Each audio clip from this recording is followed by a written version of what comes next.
Welcome to From Adversity to Abundance, the go-to podcast for real estate entrepreneurs seeking not just to thrive, but to conquer with resilience and mental sharpness.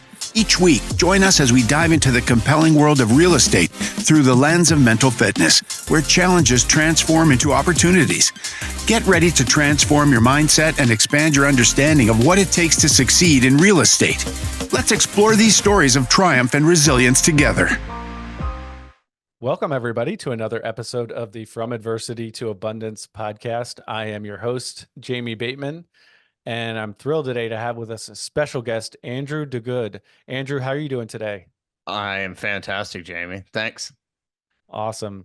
We've been trying to make this happen for a bit now. We've both had issues, and here we are. I'm pumped that we could connect and bring some value to our listeners.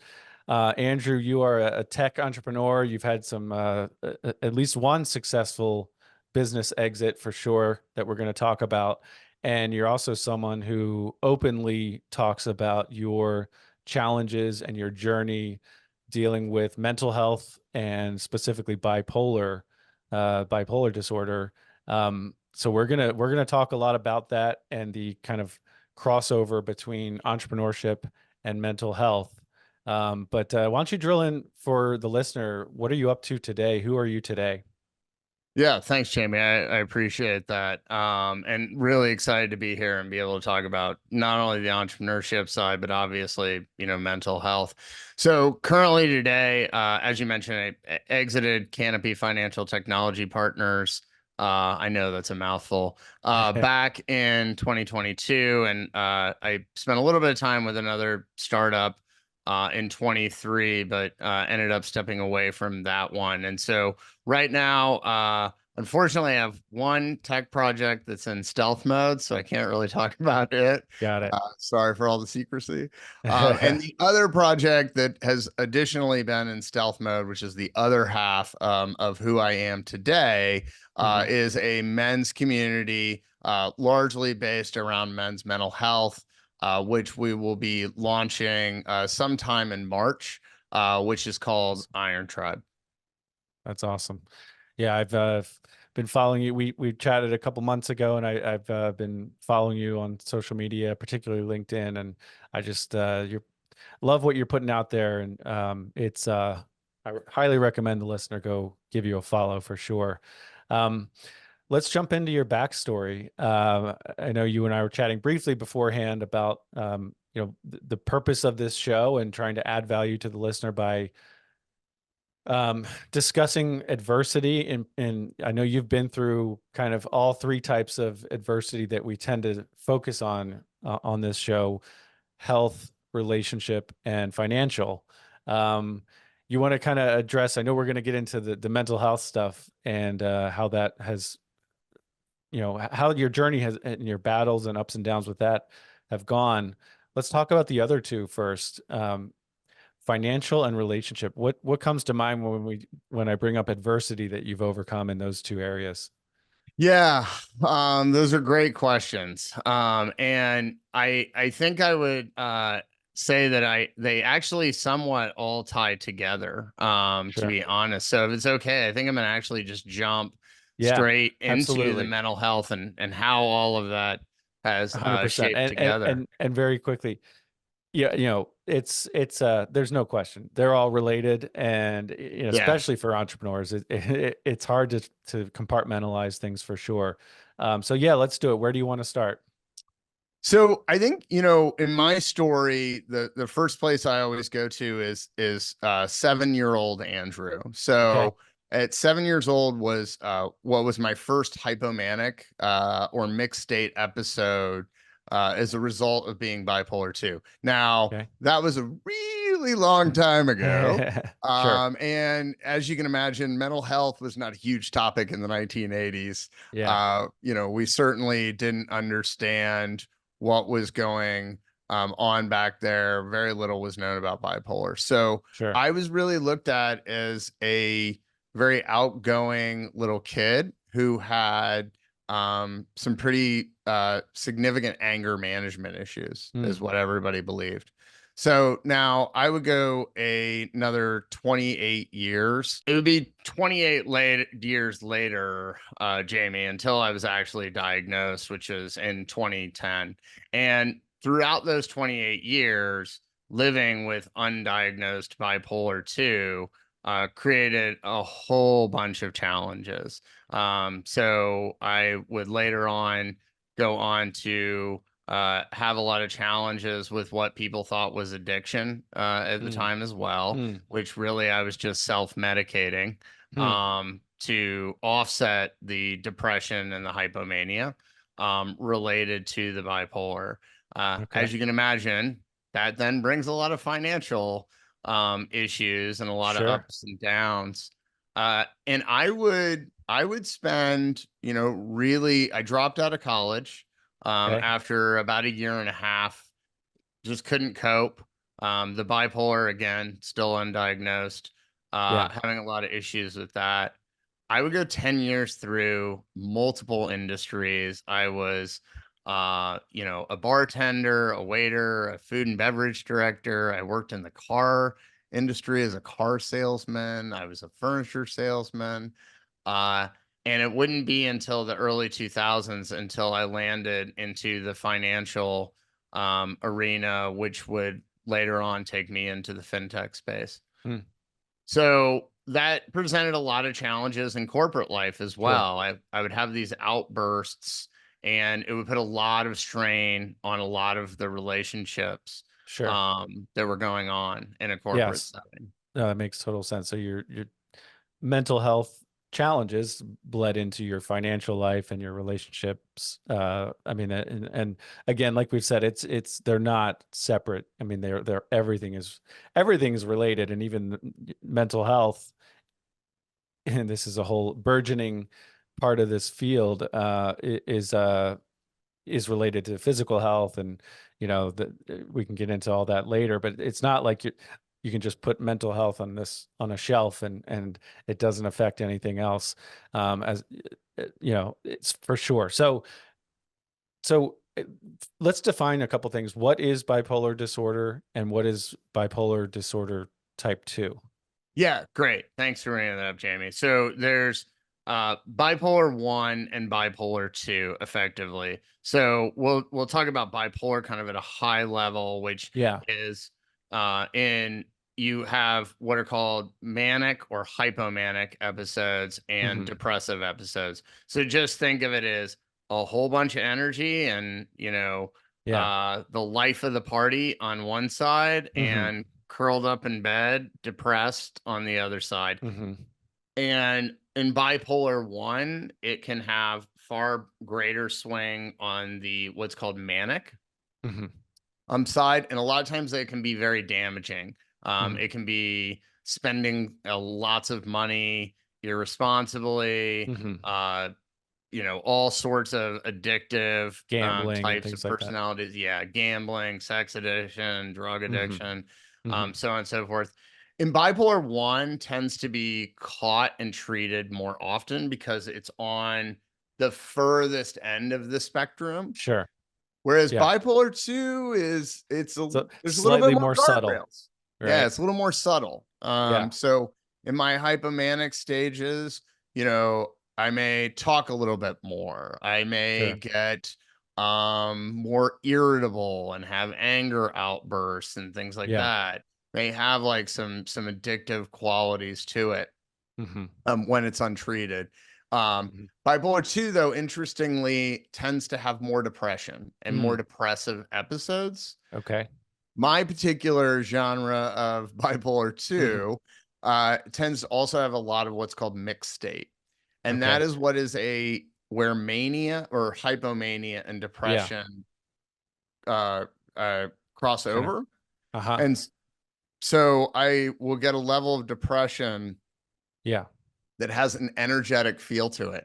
So I'm not stuck in bed, right? So it's not what you would traditionally associate to depression. It's like a higher energy, like you said, a higher energy level of depression. So you don't look depressed, quote unquote, right? to the Exactly. outsider. To the Okay. average person on the outside, I wouldn't Yeah. look depressed, but internally, Yeah. the self-talk, the Hmm. lack of desire, passion, like those Sure. are very present internally. Yeah. And for the record, I mean, the normal caveats, neither of us are doctors and we're not giving Yeah, medical advice, anything like that. definitely. We're not, you're more of an expert than I am, but neither of us are mental health experts. And unfortunately, we've dealt with some of this in our home in the last, 12 to 15 months. And so I've learned a lot about it as well. That said, it's ever changing. We've only scratched the surface as far as understanding all of this. Absolutely. So we have a long way to go. Neither of us are sitting here saying this is the final word on mental health, or Definitely. or we know everything about it. But that's really interesting. So type 2 is a little bit harder to diagnose, I would say, right? Because it's Yeah. less So it's extreme in some ways. Um, and then there's sort of the mixed bag of mania and depression simultaneously, it sounds like. Just so, is there like, is a phase or an episode, does that last, you know, a day or 6 months I or can, yeah. So the other thing that's kind of tough about bipolar, both 1 and 2, is it's very unique. Every Mhm. person with bipolar is like a snowflake, if you will. Uh, Yeah. and so I've known folks with bipolar 2 who have very, very depressive episodes where they can't get out of bed. I've never Hmm. had that, so I can't even Hmm. necessarily relate to it. Is terms of cycling, even the cycling is very, Hmm. very individual. Hmm. So mine typically tends to be a couple of months on the depressive side, a couple of Hmm. months on the hypomanic side. Got it. Although within those, Yeah. you can still have your kind of Sure. ups and downs. Yeah. Uh, Now, that being said, mine is obviously diagnosed and Sure. treated today. So it looks very, very differently than obviously Yeah. an undiagnosed, untreated. No, and I do appreciate you chatting about this and being open about it. It's Yeah. I'm sure it isn't easy, and maybe it's gotten easier to talk about since you've come out with this with your own story. But it's such an important. I mean, we're such an important topic. We have a mental health crisis on our hands, and especially in the world of entrepreneurs, there's there's a higher rate of mental health challenges within the entrepreneurial group than the quote unquote average or non-entrepreneurial Well, uh, section of people yeah, sector, I and should say. interestingly enough, some of the most famous entrepreneurs that you know are Yeah. bipolar. So Okay. Steve Jobs was bipolar. Mm, Richard Branson is bipolar. mm, Elon Musk is bipolar. So yeah. it's so bipolar folks are drawn to Mm, entrepreneurial pursuits because of that hypomanic or manic. We get like hmm. super tunnel vision, so Yeah. we can Okay. become hyper focused on a Yeah. thing, and Uh-huh. our brain moves at such speed, and Right.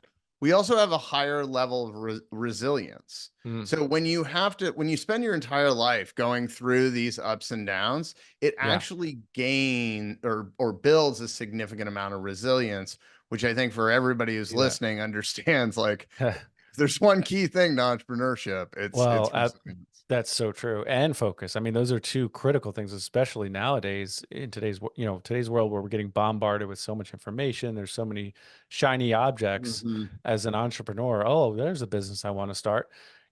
Focus has become, I think, even more critical to success. So the fact that in your sort of not sort of, but your manic phases, you're more focused and you have more energy and more clarity and more resilience, like you said. I mean, that is a superpower if you're only looking at it with that Absolutely. lens. Yeah. Yeah, there's no question about it. I mean, there's the old adage of I hate being bipolar. It's awesome. Because to your point, like, there are sides of it that are superpowers, Right. and people have asked me this question: if I could take away your bipolar tomorrow, would you let me? And the answer is absolutely not, Hmm. which Okay. confuses the heck out of people because they're like, wait, Sure. what? Like, you talk Right. about all these terrible sides to it. And I'm like, yeah, but the great Yeah. parts for me outweigh those sides Mm. of it. Oh, that's great that you can see it that way. That's awesome. And we had the bipolar general Greg Martin on our Love that show guy. a Love little him. while ago. Yeah, he's fantastic, and he talked about what a superpower when he was deployed, and that his mania was that he was able to accomplish so much. So that was surprising to me to hear that at that time. Was, you know, you think of, oh, bipolar is all bad, everything's all bad.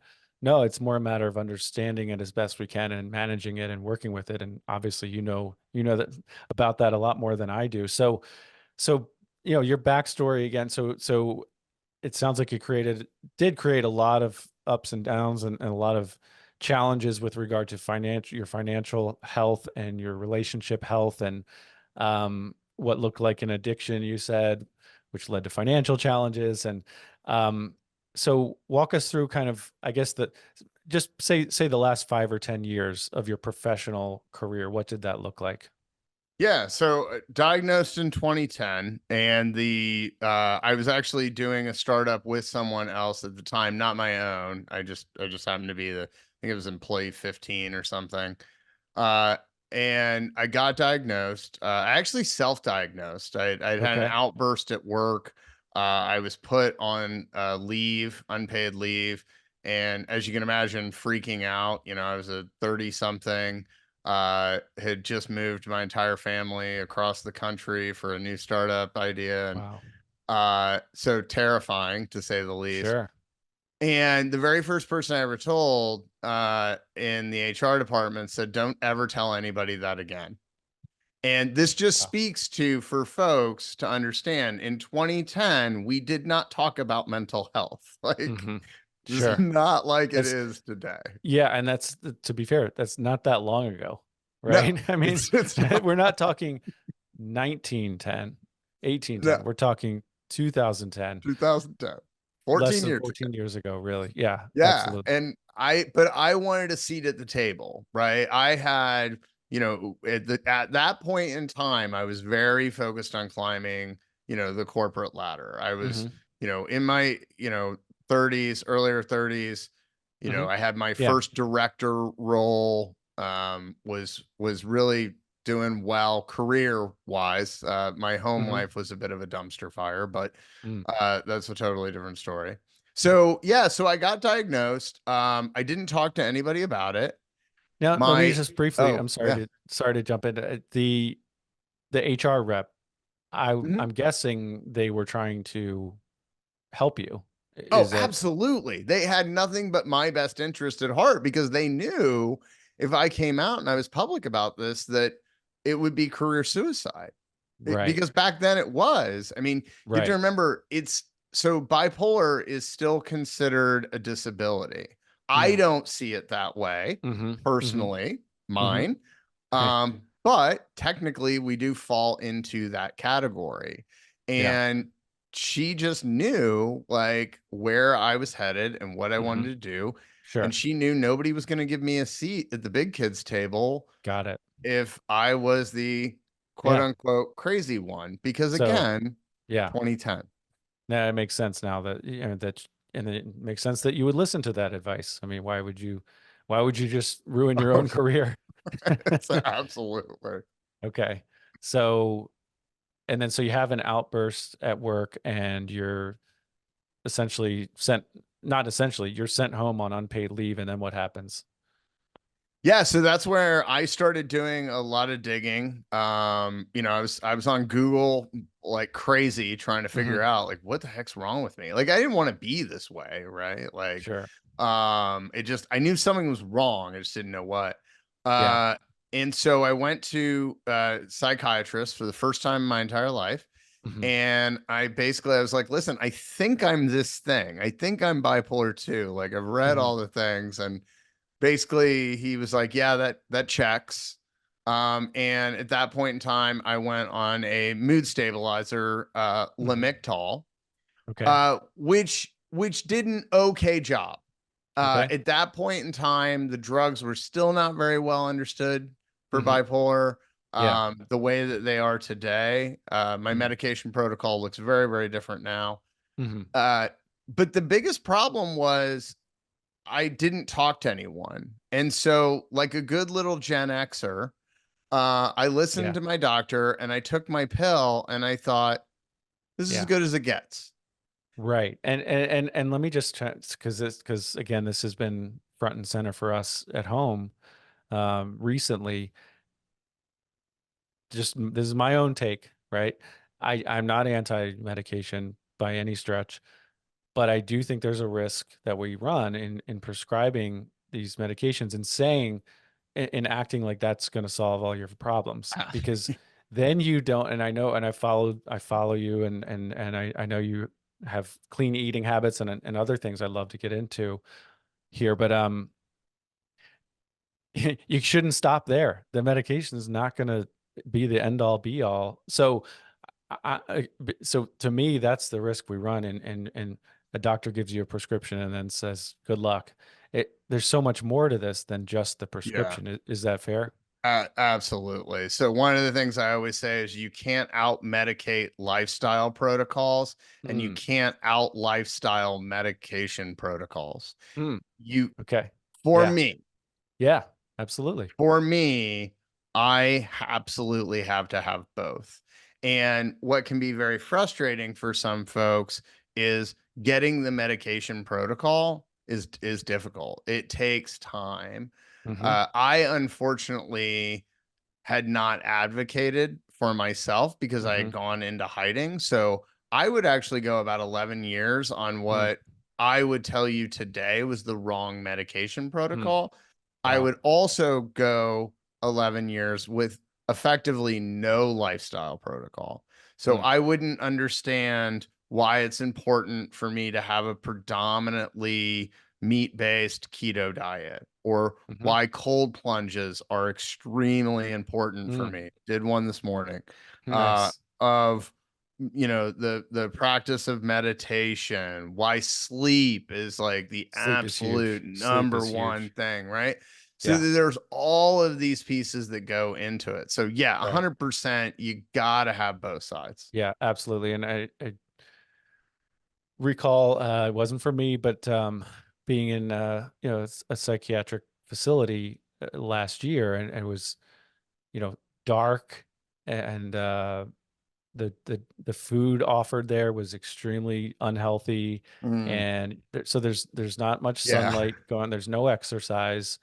I mean, all these things that we all need, whether we have these conditions or But I not. need it more than you. Well, yeah, that's fair. That's fair.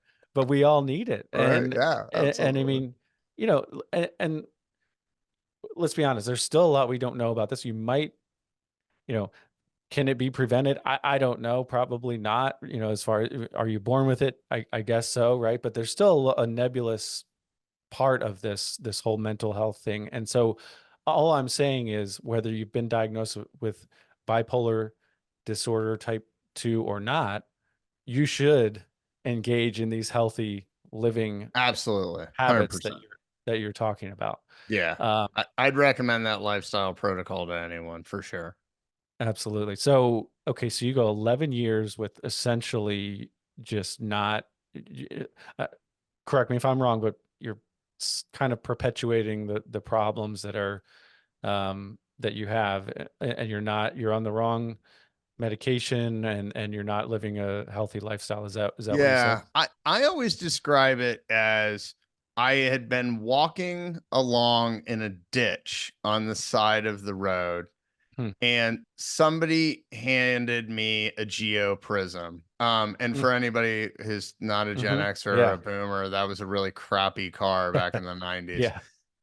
And I thought, oh my gosh, this is so wonderful. But what I didn't realize was everybody else was driving a Porsche 911 GT, right? And so here I am just Yeah. sort of limping along, like I said, like Right. thinking this is as good as it's gonna get. Sure. But yeah, you're 100% right. Still having some struggles, but really still so hyper focused on Hmm. this climb to the C-suite. That's what I really wanted. Yeah. Was I thought that was what was going to validate Andrew and that once I got there, I would be Mhm. happy and that would Right. solve all my problems, Yeah. sort of situation. And I'm then guessing it the didn't. pandemic happened. And then the pandemic happened. Yeah, that was a big one. So talk us through the last few years of your, you Yeah. know, yeah, So how have things gone for you? So in 2020, I had in 2019, I was helping to do a startup division within an existing company out in Southern California. It was going amazing. We really built out a fantastic team, and then the pandemic hit, and I Mhm. got on a plane and I flew home. It was the morning after they canceled the NBA season. I'll never forget. Oh yeah, that was huge. That's when I realized this is a big deal. Yes, me as well. I was like, I'm glad that Adam Silver is the one who has decided that like the pandemic Right. is real, And I right? don't even really follow the NBA. It was just like Yeah, I don't, that's yeah, when I it's just realized this is a big deal. So, so, a couple of months into the pandemic, the PE firm behind the company, realized they needed to cut costs, and mhm, understandably so. We didn't know what was going on with the secondary market. sure. We didn't know how long this was going to last. So we ended up parting ways in the summer of 2020. And shortly thereafter, I had a friend who called me up and said, "Hey, we should start our own company." Hmm. And I was like, "You're crazy. You realize the world is in lockdown, right?" And so we would spend about a month talking through it. And by September of 2020, we decided, hey, let's give this a go. We went out, did our pitch deck, raised our first, seed capital round, shockingly fast. Hmm. It was literally a whirlwind. I think it was about 3-4 weeks from, first pitch deck to actually, having secured the seed round. So we Wow. incorporated the company September 29th of 2020. It was also on my youngest son's birthday, so I'll never Hmm. forget that one. Nice. And we would, go into stealth mode at that point for roughly 4 months, give or take three, Okay. 4 months at that point. And, I can tell you in that stealth mode period, there were multiple things that made me think, oh gosh, we're not going to be able to do this. Oh my God, we're going to burn through the seed money and Hmm. the plane is never going to take off. I think that's one of the things, if you've got any budding entrepreneurs Yeah. listening, is Yeah. being that unicorn 7, 8, 9 digit exit on an Mhm. entrepreneur. Like you got the same chances of being Patrick Mahomes. And I think we don't talk enough about this, right? 100%. Is It's so the odds are very much stacked against you for a successful to run any successful business, honestly. Yeah, Um, it's and so I think a lot of people jump into this thinking like, mhm. oh, like I'm gonna do this thing. And it's, I Yeah. don't know the numbers on it, Jamie, but Yeah. it's less than 5%, I'm sure, of people who ever found their own company, even Yeah. fewer who exit, and like teeny So tiny last that week's exit episode that successfully. came out a week ago from today, he goes into the numbers actually. Oh, And great. it's very, and so if you missed that episode, go back and listen to that one. Yeah, for sure. Very, very, very difficult to have to found a successful business and then exit it. So, I mean, yeah, and so tons of ups and downs. Entrepreneurship is not easy. I don't want to discourage anyone, but it's not what you see on social media all the time for sure.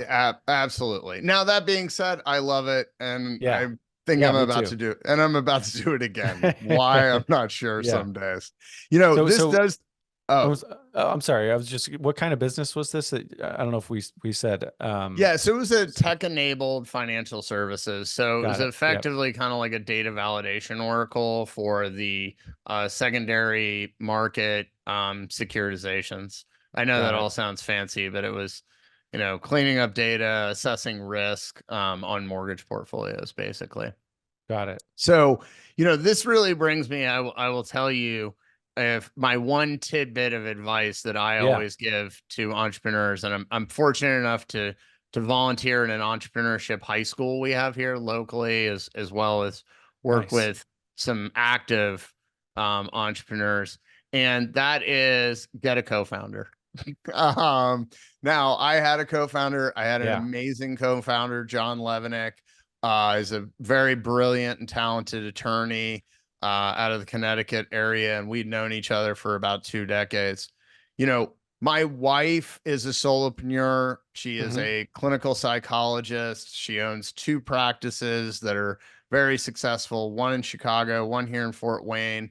And guess what? When my wife is having a bad day, like there's no one else to pick up the ball and, you know, take care of whatever it is that's needed to be taken care of. Sure. And John was huge. It was not only was it the support of John and I to just be able to be like, dude, this is tough. Yeah, you right. know, and Absolutely. have those conversations, because entrepreneurship can be very lonely also. 100%. Like, It's, and this is not, you know, to have a pity party for me. That's not the intent, but absolutely. I mean, I'm busy. I don't say that to trust me. I'm not saying it to brag. I wish I yeah, wasn't no, that busy. I know what But you mean. I'm, you know, I'm busy and have a lot of calls and meetings and all this stuff. But absolutely, there's not too many people that can really, you know, unless you have a business partner, co-founder, or you plug yourself into a group of entrepreneurs, you know, and be intentional about spending at least some time that way. No, most people don't understand what you're going through. So it can be a Yes. very, very lonely, you know, situation. And you're constantly dealing with problems.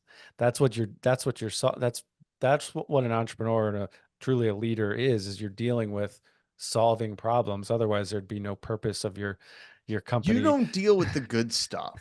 Like, that's what I always say. Yeah. Like, entrepreneurs, Elon Musk, love him or hate him, actually talks Yeah. about this, of where like like there's a funnel that goes to the CEO, Yeah. and it's I've just seen all that. the Yeah, it's all the bad stuff. Like, the absolutely. good stuff goes to other people. Like, we just like process Correct. through all the bad crap. And when it's That's right. just you, like, That's it really can be hard. very difficult. So Absolutely. yeah, so we were, you know, we were really fortunate. You know, we caught all the right breaks. And this is Hmm. the other piece that I talk about. Like, Hmm. you've got to be talented, Hmm. you've got to be hardworking, and you also have to be lucky. Like, people don't talk Absolutely. about the lucky factor enough, I Yes. feel like. Well, Uh, not when they're successful, they don't. They- right. Like, there's tons of guys smarter than Elon Musk. Like, it's true. But Right, the right. dude's lucky, Sure. right? That's He's true. got No, all the that's other components, but right. he's also lucky. So, 100%.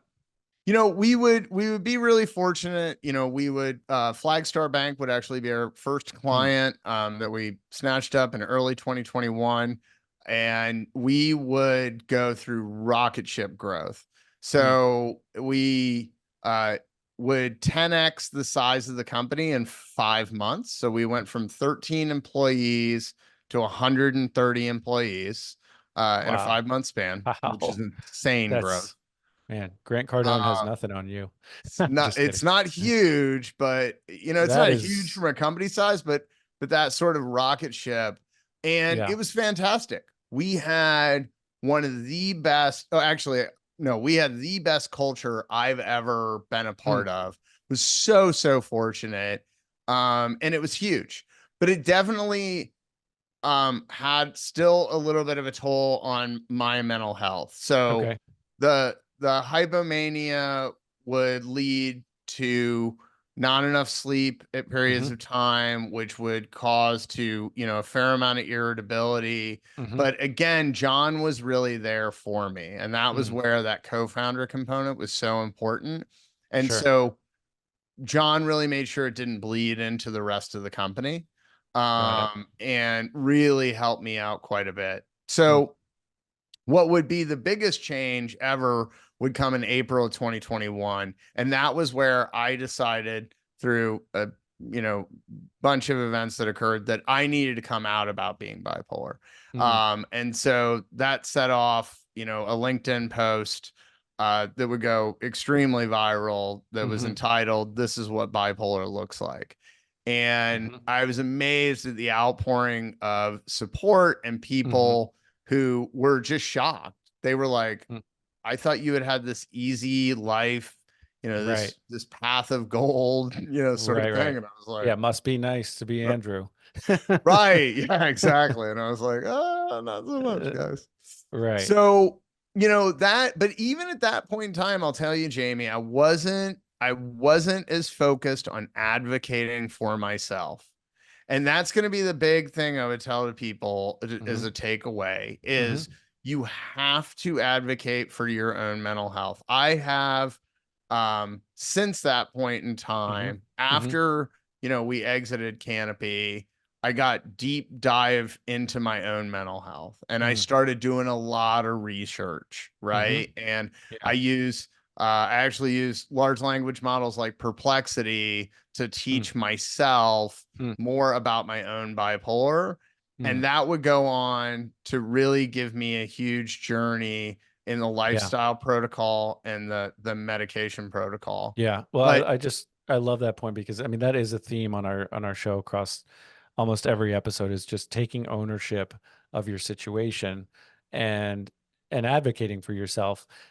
That is not to say you're all by yourself, you're alone, no one else cares, and I mean you already talked about the importance of teamwork and a co-founder and those connections and having other people you can rely on. But at the end of the day, the medical system is not gonna advocate for you, at least the way it's set up, now. no, absolutely. Yeah, you're right. So you've got to advocate for yourself. I couldn't agree more. And I mean, unfortunately, sometimes, there's not, we have this belief that every doctor is like a top tier doctor, and That's right. that's just not the case.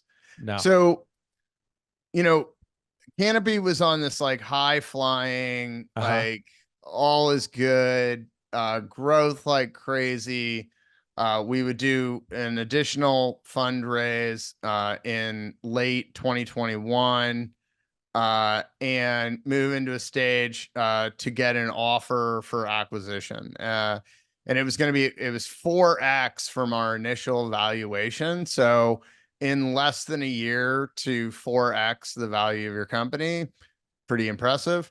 Wow. And we were stoked. Like we've hit, we're the pink unicorn in under a year Right. sort of situation. Right.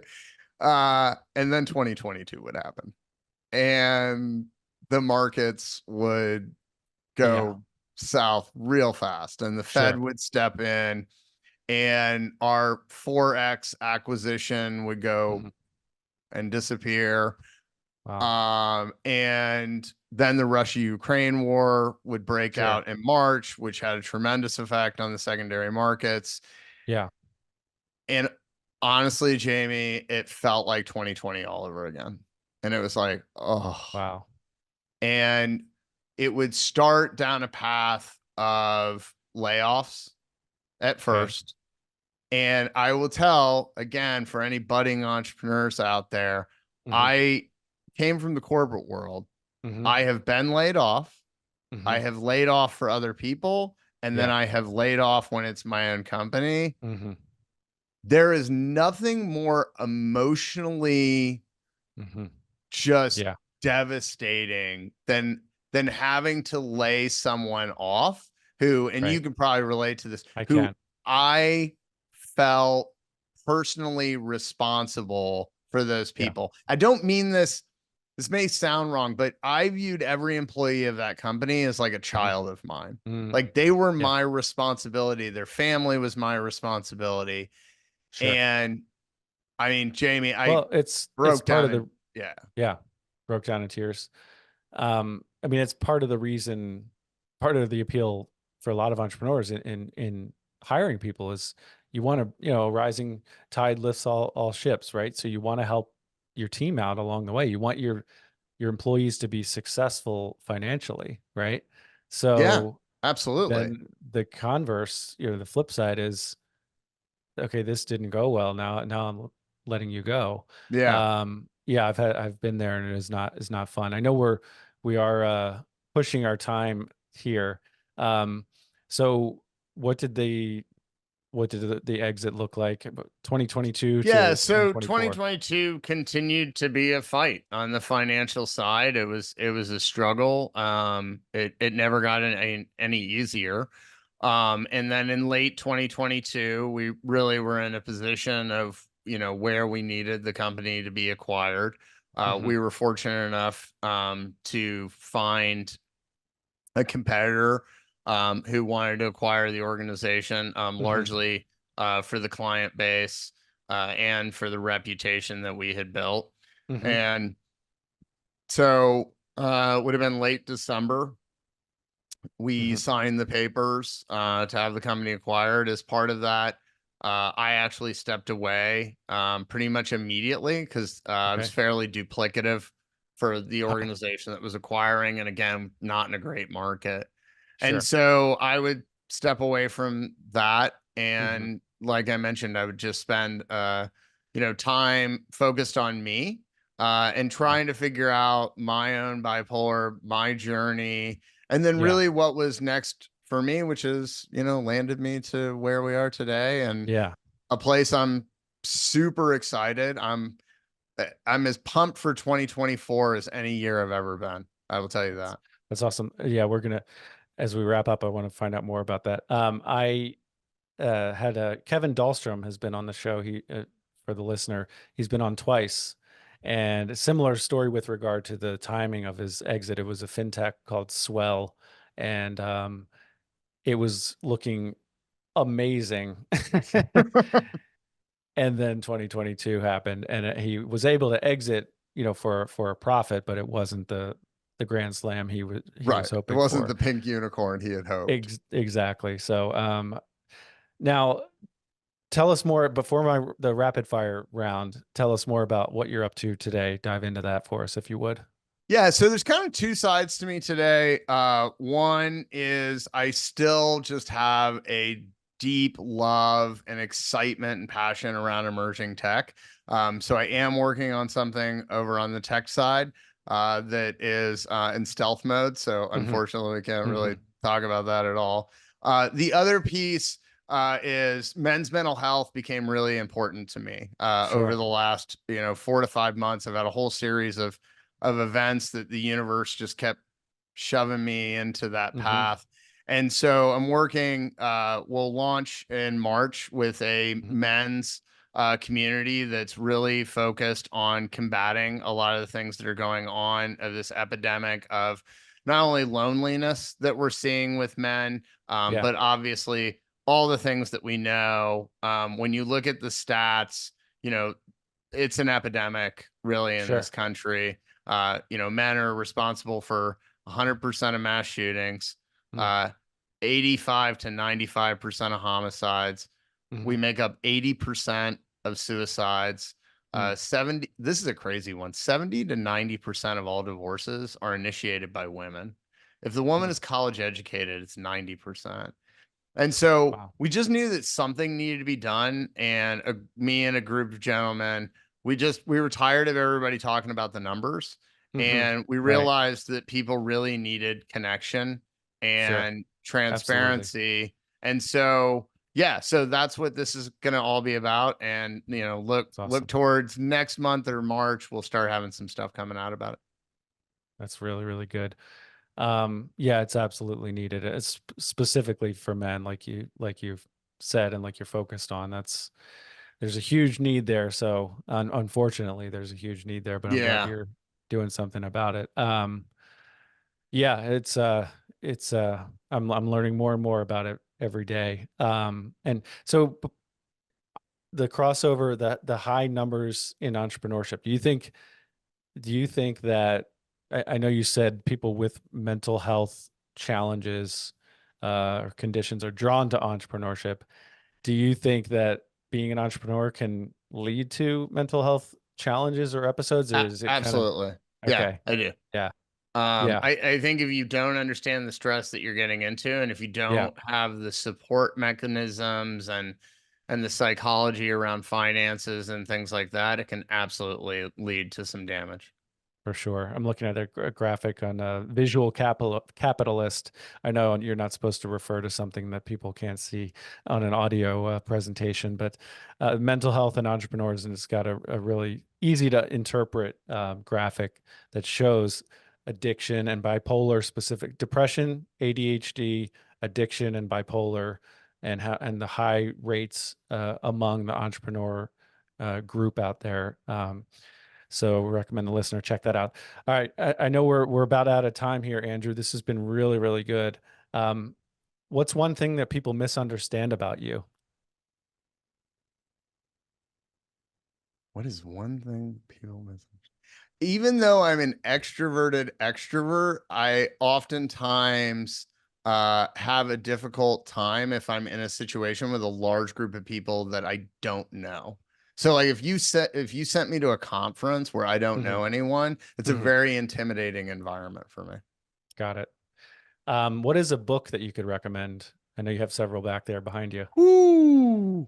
I apologize. You're not going to get just one from me. So, the All number good. one business book that every entrepreneur should read is Idea Flow by Jeremy Utley, who used to be the head of the D School, Okay. Yeah. at Stanford. Number two, and that one is behind me. Number two is also behind me, which is Man Enough by Justin Baldoni. And I would say that every man who's struggling with masculinity and what that looks like for them should 100% read that book. And lastly, I would say anybody who has someone in their life who's bipolar, who thinks they might be bipolar, or who is bipolar, should 1,000% read the book by Chris Hagen called Bipolar Not So Much. It does the best job I've ever seen of really laying out what's bipolar 1, what's bipolar 2, what are the important lifestyle protocols, and what are the important medication protocols, and really lays out the why in all of those things. Okay, it's really good. I'll throw one more. I don't know if you've read this one, but Brain Energy by Chris Palmer. I have It's not read this one. Yeah, he's really trying to. It's not quite as tactical as what you just talked about with that book, but it's more. He's trying to change the way we approach mental health as a culture and as a medical community specifically, and tie in. Basically, the gist of it is that everything starts with the mitochondria, and that he's not saying. Trust me, he's not saying mental health is a made up thing or mental health disorders are not real.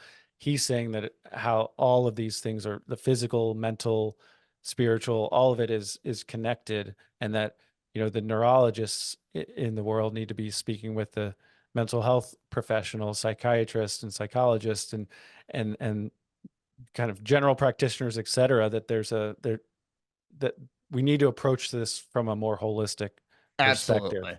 100, yeah, can't agree So more Brain on that. Energy is the one I'll throw All right, out I'm there. gonna have to read that one. It does kind of leave you with, okay, what do I do in my, what do I do now? If we're dealing with this tactically, but I love what he's doing, big picture wise. Andrew, what's one question that I haven't asked you that you wish I had? One question that you haven't asked me. Whew. I don't know. I feel like there were so many. We've covered a lot. Anything you want to chat about before we sign off? No, I mean, I think again that just, if we've got any budding entrepreneurs, there's a couple of things to remember. One, I always recommend to everybody that you have a co-founder. Number two is understanding that it's a grind, and you've got to love the journey. If you're expecting windfalls of money, you're gonna be good chance you might be disappointed. And the last one I will tell you is someone who thought he was going to have a gigantic exit and then has the carpet ripped under him. Fortunately, I didn't make any bad decisions, but I've heard of a lot of people who, they counted their eggs before they hatched. Gotcha. And that's an important reminder is in the entrepreneurial world, things can change really fast, really fast. So very true. No, and don't compound what might be a problem by creating a much bigger problem.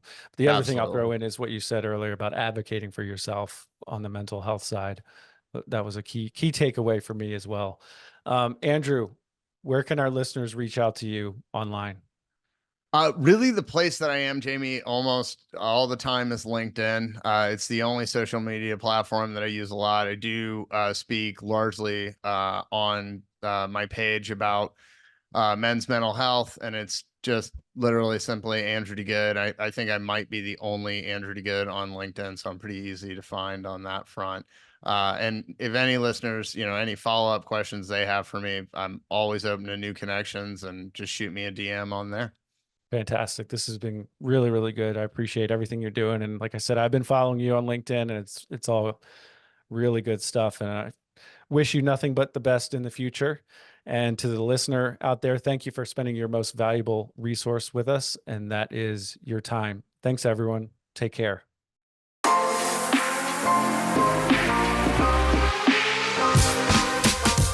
Thank you for joining us on From Adversity to Abundance. We hope today's episode has equipped you with valuable insights and practical advice to elevate your real estate journey.